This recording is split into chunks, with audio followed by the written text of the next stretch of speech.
professeur Mathieu. Docteur Aurélien, Qu'allons-nous examiner aujourd'hui? aujourd'hui notre patient du jour c'est la R1. Qu'est-ce que vous avez prévu pour commencer? 2-3 examens de base, 3 fois rien. La routine. La routine.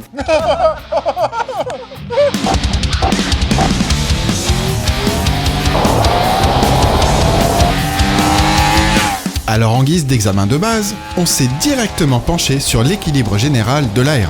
Pour les wheelings, ça le fait. En revanche, on oublie les stoppies. Car si l'ABS est réglable, il n'est hélas pas déconnectable. Franchement pour le stunt, c'est vraiment pas top. Une première qui tire trop lent, une position de conduite vraiment pas adaptée. Franchement, c'est mieux pour la piste. De toute façon, on a vite senti que la japonaise n'était pas vraiment taillée pour jouer les acrobates. Alors, on est rapidement passé à des analyses plus appropriées.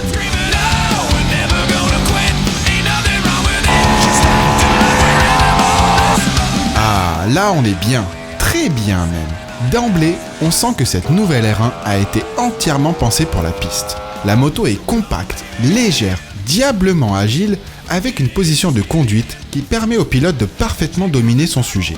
Le réservoir plat n'entrave aucun mouvement, en particulier lors des changements d'angle. Et à l'image d'une machine hyper racée, la selle est haute et les guidons bracelets sont plutôt serrés.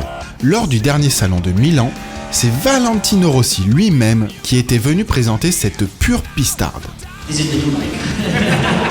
expliquant comment il avait participé au développement de la bête et quel avait été son objectif majeur. The target is to make the R1 as much as possible like the M1. That is my favorite bike, no?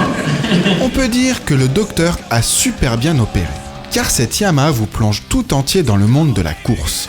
Shifter, contrôle de traction, anti-wheeling, ABS réglable, launch control, mais surtout une bande son diabolique distillée par un 4 cylindres en ligne au calage crossplay.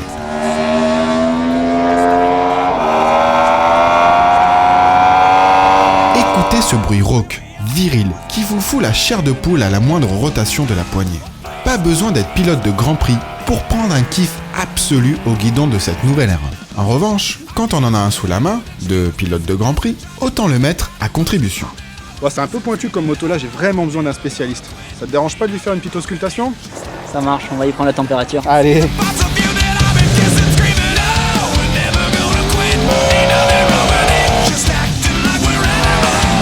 Forcément, exploiter tout le potentiel d'une machine de 200 chevaux pour 198 kg tout plein fait n'est pas à la portée de tout le monde. Car même si elle est bardée d'assistance électronique en tout genre, cette nouvelle R1 demeure une vraie bombe à retardement. Passé 8000 tours, le moteur vous propulse vigoureusement en avant, mettant à mal le pneu arrière en sortie de courbe. Quant au train avant, aussi tranchant qu'un scalpel, il permet de garder fort les freins en entrée de virage sans que cela n'élargisse les trajectoires. Encore faut-il que les capacités du pilote soient à la hauteur de celles de la moto. Alors docteur, verdict?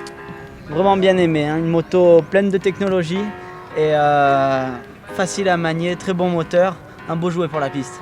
Les points forts que tu trouves sur la R1? Je dirais moteur et le fait qu'elle soit facile à manier, facile à tourner, donc voilà, l'agilité et son moteur. Et les points faibles? Peut-être les gros freinages, elle a tendance à partir en glisse, mais ça ensuite si on règle un peu les suspensions, on peut le régler. Parmi les points forts de la nouvelle R1, on pourrait ajouter sa gueule. Rares sont les sportives qui sont allées aussi loin dans le minimalisme et dans l'esthétique d'une machine de course. Sans oublier les pièces haut de gamme. Réservoir en alu, jantes et bâtis arrière en magnésium, gros disque de frein avec étrier 4 pistons à fixation radiale et un tableau de bord digital digne d'une MotoGP. Histoire de poursuivre en détail notre auscultation et d'examiner les entrailles de notre patiente, on a décidé de la déshabiller un peu. Matez un peu la dose d'électronique embarquée, la largeur hallucinante du cadre ou la compacité du 4 cylindres en ligne. A noter que ce dernier possède des linguets entre les arbres à cames et les soupapes, ainsi que des bielles en titane. Donc vous l'aurez compris, Yamaha a sorti une moto de dingue, une moto diabolique quoi. Ah mais on est des scientifiques professeur, il faut des chiffres. Et bien on va vérifier ça immédiatement avec les mesures de performance. Pour faire nos mesures, nous disposons d'un matériel super high-tech de fou Scotch. qui fonctionne via un capteur GPS précis au dixième de kilomètre/heure près. Suffit donc de tout fixer sur la moto, Professeur? de mettre du gros gaz,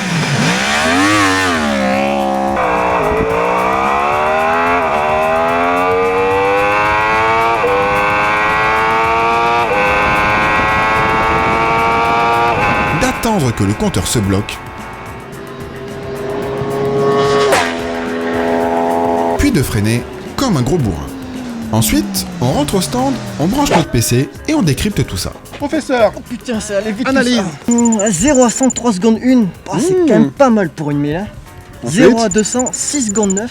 C'est juste la meilleure. 400 départs arrêtés et 1000 mètres départ arrêtés, qu'est-ce que ça donne? 400 DA, 10 secondes tout rond, ce qui la place au top encore de sa catégorie. Et le 1000 DA, 17,8. Et 293,4 km/h quand même. Ah ben là, ça turbine. Oh, comment ça marche l'air. Ça marche, ça marche. On est des professionnels, merde. Pas que ça sent un peu bizarre là? Ah, peut-être que ça sent un peu la peur. Mais bon, à peine, à peine. Moi je pense que ça sent surtout la 125. Sur la Yamaha R1, on a aimé la compacité de la moto, le moteur puissant, l'agilité et la tenue de route, les assistances électroniques efficaces et les sensations de pilotage. On n'a pas aimé la stabilité sur les gros freinages et l'ABS non déconnectable.